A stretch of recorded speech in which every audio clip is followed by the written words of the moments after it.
Hello everybody, this is the mechatronics lecture series.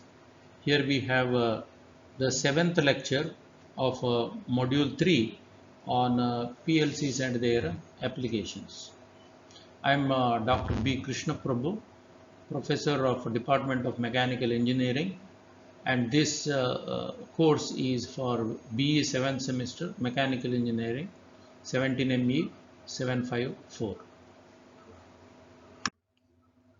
Now in this lecture we will see two aspects of introducing you people to the PLC. First one, we will see what is meant by latching and what are the applications of latching, and also we will see something about cylinder sequencing. First of all, before going to latching, in the previous lecture we have already seen a ladder diagram, how to build a ladder diagram, how to read a ladder diagram, and we have tried to understand ladder diagram using the logical operations. And one such operation is OR operation. So on the screen we are seeing applying the ladder diagram for a logical operation like OR. We already know that in an OR gate we will get the output, we will get high output if any one of the two, either A or B, or all the inputs are high. So we are getting high output if any one of the two inputs or all the inputs are high. So when we see this one in terms of a ladder diagram, here we can see two inputs, that is A and B, that are connected in parallel in order to get the OR operation, and they are connected to output. So if input 1 is provided, that is A is high, then current is carried from here through the output to the other side. Whereas if input 1 is 0 and input 2 is 1, then this normally open will get closed, as a result of which current will flow from one rung to other rung from this. So one power rail. So start with this power rail and it moves like this. Through this normally open one, which is now closed, goes to the output and reaches the other power rail. Right? This is how we will get the output if any one of the two or both the inputs are high. Now here note that if we have to get the output, then continuously input must be supplied either to normally open A or normally open B or to the both. If the input 1, let us say, is ceases over here, then this again turns to be open and output is ceased.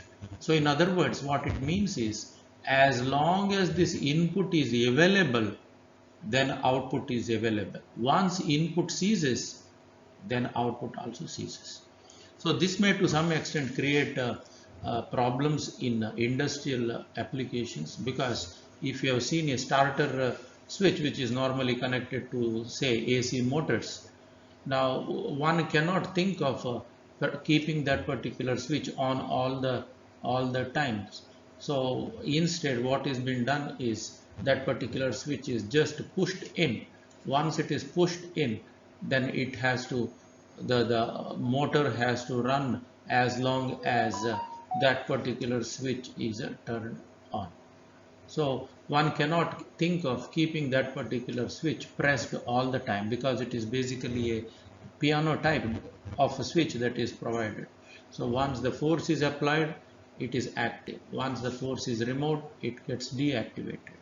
So that is why we have to have a system wherein we just have to apply the force in order to activate this system, and once the switch is activated, then the output need to run forever till one more switch, which is called stop switch.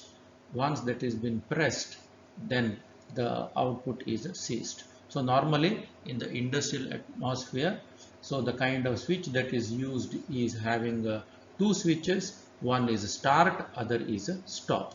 So once the start is pressed, the motor should run. Once the stop is pressed, the motor should cease. Now that kind of system cannot be seen in this particular case, because it is expected that this input must be available all the time in order to keep the output on. So to prevent this one, normally we go for so-called latching. Now let us see. What is meant by latching. So there are often situations where it is necessary to hold a coil energized. We have to hold the coil energized even when the input which energizes it is ceased. Even when that input that is we are giving is ceased, but still the output must be available. Now in the previous case we have observed that it is not possible if our architecture is something like that one. So that is why latching circuits are very essential. The term latch circuit is used for the circuit which carries out such an operation. What is the operation? It holds the coil energized even when the input is ceased. So first of all, give the input, let the coil be energized. Now even though that input is ceased, still then the coil must remain energized till we energize one more switch, which is called a stop switch, and then it switches off. So it is a self-maintaining circuit in that after being energized, it maintains the state until another input is received. So let us just see how to have this particular system. Or in other words, it means that this particular circuit remembers the last state. What is the last state? The last state is that the start switch is switched on and the output is energized. That is the last state. It remembers it. Now here you have a circuit which helps us in latching this particular output. Just note that it has two branches. One is the series branch and other is the parallel branch. And in the series branch we have two inputs, say input 1 and input 2, and those two series inputs are connected to output. And again note that input 1 is normally open, whereas input 2 is normally closed, and it is connected to output. Right? Now let us say that this input 1 is something like a start switch, input 2 is something like a stop switch. So here we have start switch and here we have stop switch. Now note that in order to latch the input, now as you know already, if I supply the input 1, then this normally open turns closed, and because input 2 is already closed, the current will flow from one power rail to the other power rail through the output. That is why this particular coil at the output gets energized, right? But if I seize the input 1, then this turns open, as a result of which output is this. This is non-latching case. But how to convert this one into latching case? Now note that to this input 1 we have connected one more relay that is normally open. Now note, this is not a separate or extra input, rather it is output itself. So whatever output situation we have, that particular output is transferred to this particular switch. Now let us see how it works. Now if we switch on the start button, that is if we provide input 1, then this switch turns closed. As a result of current flows through this one, and that particular current energizes the output. When output is energized, if you have connected a motor over here, motor starts rotating. Now note that this is energized. Once this output motor is energized, Note that there is one more switch which is getting the signal from this motor, and if motor is energized, this motor sends a signal to this particular switch which is connected in parallel to input 1, as a result of which this switch turns closed. So if this switch turns closed, then even if this input 1 is removed, then as long as output is this motor is rotating, this circuit supplies the current to the motor through this route. So route starts from here, goes through this switch, goes through input 2 which is already closed, then receives the output. So this is a infinitely rotating case. Now again note that we have latching here already, because this input we have removed.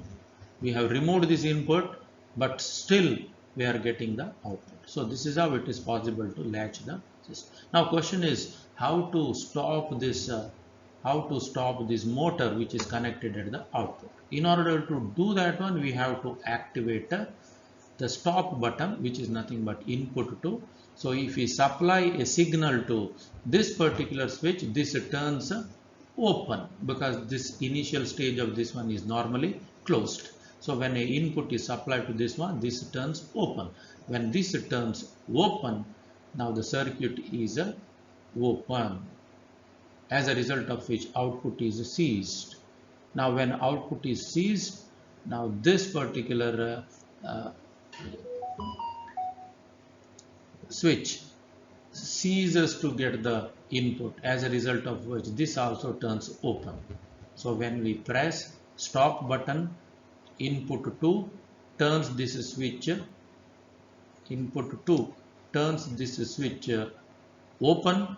If input 2 turns this switch open, then output ceases. If output ceases, that ceases the supply to this particular switch, as a result of which this also turns open.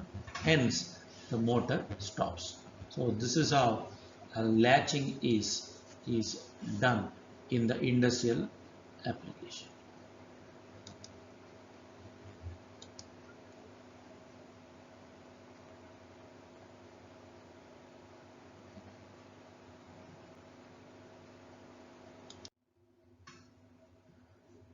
Now let us see what the application of latching is. Now I think I have already given that application to you, where we are controlling a motor.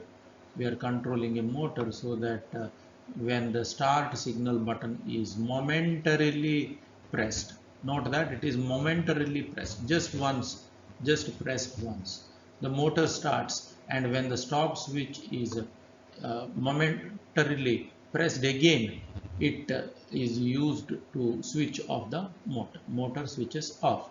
So press the start button momentarily, the motor starts. Press the stop button momentarily, motor stops. That is the application of latching, which I have already explained. To start, we momentarily close the press button. Now the figure that you are seeing over here is same as the one that I have shown previously. Now here you will see a actual PLC controlled system, wherein we have one switch open, other switch closed. So stop switch is closed, start switch is open. So when we momentarily switch this one off, PLC will send the signal to motor control relay, as a result of which this particular switch, which is nothing but motor switch, that is this one. So this switch, what we are talking about, is this one. So when PLC supplies a signal to this one, this keeps closed, as a result of which motor continuously rotates. So current flows like this through the PLC, like this, right? So then, in order to cease the motor to operate, we have to press this button, that is a stop button. When a stop button is pressed over here, this normally closed relay becomes open, as a result of which current ceases to flow. Current ceases to flow through the motor and the system stops. So this is the application or industrial application of latching.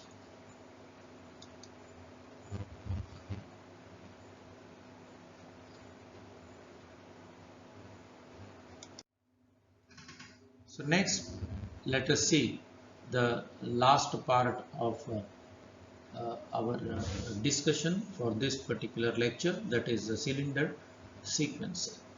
Now, it is often essential that in a control system we have to control the different cylinders in order to control a process. So normally a process is happening because of the operations of cylinders. So if one cylinder is activated, then uh, then the material is moved from one location to the other location.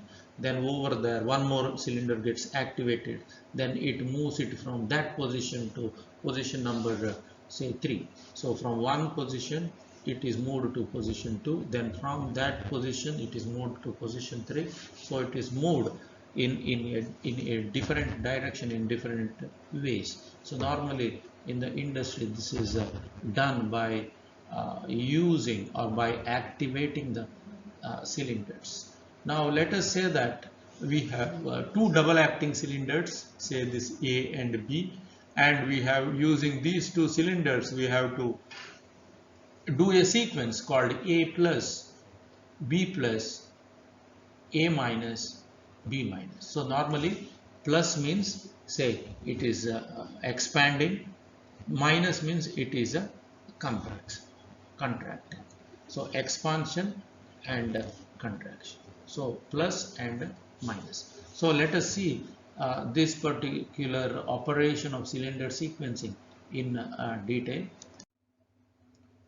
So this is the figure that we have that we are using, or the system that we are using in order to understand the cylinder sequencing, and also how to control these cylinders using a ladder diagram. So here we have a ladder diagram on the right hand side, that is this one. This is the ladder diagram, and this is the architecture that we have in order to execute the sequencing called A plus, B plus, A minus, D minus. So before we understand that one, let us see what are the components that we have in this figure. So first of all, note that we have a double solenoid valves. There are two valves. This is the valve number 1 and this is the valve number 2. So this valve is a double solenoid valve. So one of the solenoid is over here, which is called A plus, capital A plus. Other valve is this, other solenoid is this one, that is A minus. So this is a double solenoid valve with the two solenoids connected, A plus and A minus. Quite obviously we can activate A plus, then this would be the active flow, and we can also energize A minus, then this would be the active flow. Right now we are in the situation of A minus and this is the activation. Okay. Similarly, there is one more double solenoid valve, that is this one, which is connected to a cylinder called B. That is why first solenoid is this B plus. This will help in expanding A. Then there is one more solenoid which is called B minus, which will help us in contracting the B. So right now the position of this double solenoid valve is B minus. So cylinder B is totally contracted. Now let us see what else do we have. So here we have double acting cylinders. So we have two double acting cylinders.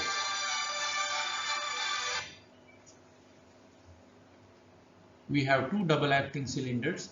This is the first double acting cylinder, which is called cylinder A, and this is the second double acting cylinder, which is called cylinder B. So we have two double acting cylinders, right, which are being controlled by two double solenoid valves. Apart from this one, we also have one more thing which is called limiting switch. So we have limiting switch, two limiting switches for cylinder A. One is called A minus, other is called A plus. Two limiting switches for cylinder B as well. One is called B minus and other is called B plus. So these limiting switches are required in order to decide if cylinder A is expanding, how much should it expand. So it will expand till it reaches A plus. So this cylinder A, this piston will move to the right hand side till it reaches A plus. So then this limiting switch switches on and a signal is sent wherever it is to be sent. Similarly, if the cylinder A is contracting, to what extent it has to contract? It has to contract. For contracting, the piston has to move from a right hand side to left hand side, as you can see in this figure. So it has to move till this limiting switch A minus is activated or switched on. So when A minus is switched on, it sends a signal to PLC for doing a next job. Let us just see how to achieve A plus B plus A minus B minus. Let us just go through this ladder diagram and try to understand how this works. Now, first of all, there is a start button. So once that start button is activated, then the whole system starts, provided we have B minus signal available. B minus signal means what? This B minus signal we will get. This B minus signal we will get from this limiting switch. So this limiting switch makes sure that B is at minus, that is contracted position. So B right now is in a contracted position. That is why B minus, this limiting switch is sending the signal. Once that signal is being sent, then this switch turns closed. So this is normally open one, it turns closed. Start button we have pressed, that is why this is also closed. So that is why current flows like this and we will get the output. What kind of output is it? It is capital A plus. So one signal output is sent to capital A plus. What is capital A plus? Capital A plus is nothing but a solenoid which is connected, which is present over here. It means that this solenoid is activated. Now when A plus solenoid is activated, this diagram is going to move to the right hand side, as a result of which this end of the arrow is connected to the motor and this end of the arrow is connected to the exhaust. Or in other words, motor through this arrow sends the pneumatic pressure to this side of the piston. If it is sent to this side of the piston, then the piston starts moving from left hand side to right hand side. So it slowly expands or moves to the right hand side. So it moves to the right hand side till this limiting switch A plus is switched on. So then we will get A plus. The first part of the sequence, A plus B plus, A minus B minus, A plus is met. So when will the process A plus be complete? When this limiting switch A plus switches or turns on. So when it is turned on, we'll get a signal over here, as you can see, and this particular normally open switch turns closed. If this turns closed, then output is obtained, and that output is B plus output. It means that it is connected to a valve. Which valve? B plus. Where do we have B plus? Here we have the B plus. So when this solenoid valve receives a signal, then this is moved to the right hand side, as a result of which this pump is connected to this side of the cylinder B and exhaust is connected to this side. If that is so, obviously the cylinder B starts expanding and piston moves from left hand side to right hand side. So we are now getting B plus part of the sequence. So A plus is over, B plus will over if this piston reaches the extreme right hand side and switches this limiting switch on. When it switches the limiting switch on, B plus signal is produced. What does B plus signal do? So when we get a B plus signal over here in the ladder diagram, this normally open switch will turn closed. So if it is closed, then we will get the output, and this output is A minus. So A minus solenoid is activated. Where is A minus? So this solenoid get activated, as a result of which this system is turned to left hand side. When it is turned to left hand side, this is what the situation we have. Pump is now connected to right hand side of the piston. Exhaust is connected to the left hand side of the piston. So because pump is connected to the right hand side and piston is already on the right hand side, piston starts moving from right hand side to left hand side, or the cylinder is compressing, means we are getting A minus. So B plus, A plus is over, B plus is over. Now we are getting A minus. So we'll get that A minus till this next limiting switch, that is A minus, is turned on. When A minus is turned on, what is going to happen? When A minus is turned on, this normally open switch closes, as a result of which we get the output, and in the output, that output is nothing but B minus. So a solenoid of the valve is getting activated now. Which solenoid? B minus solenoid. B minus solenoid is nothing but this one, as a result of which in this diagram it shifts to the left hand side and pump is now connected to the right hand side of the cylinder, whereas the left hand side of the cylinder is connected to the exhaust. Because the pump is connected to the right hand side, now the piston starts moving from right hand side to left hand side, which means that it is compressing now.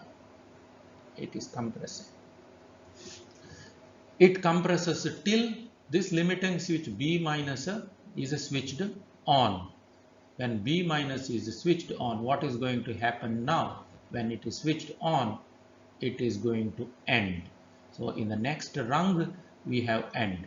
The process is complete. Which sequence we are talking about? We are talking about A plus, B plus, A minus and B minus. So that complete sequence is complete. So this is how we can design a sequence of operation for cylinders using the ladder diagram. I hope it is clear.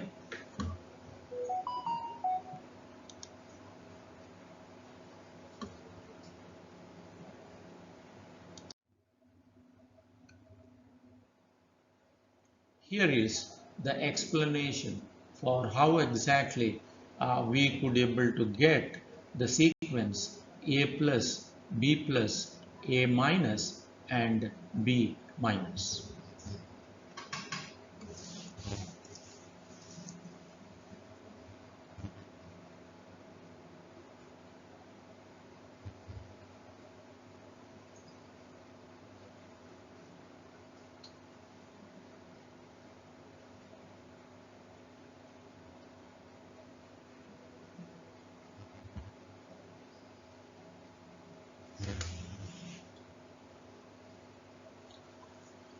I hope latching, the application of latching and cylinder sequencing that we have dealt in this lecture is clear to all of you. Thank you very much for joining this lecture. Have a great day.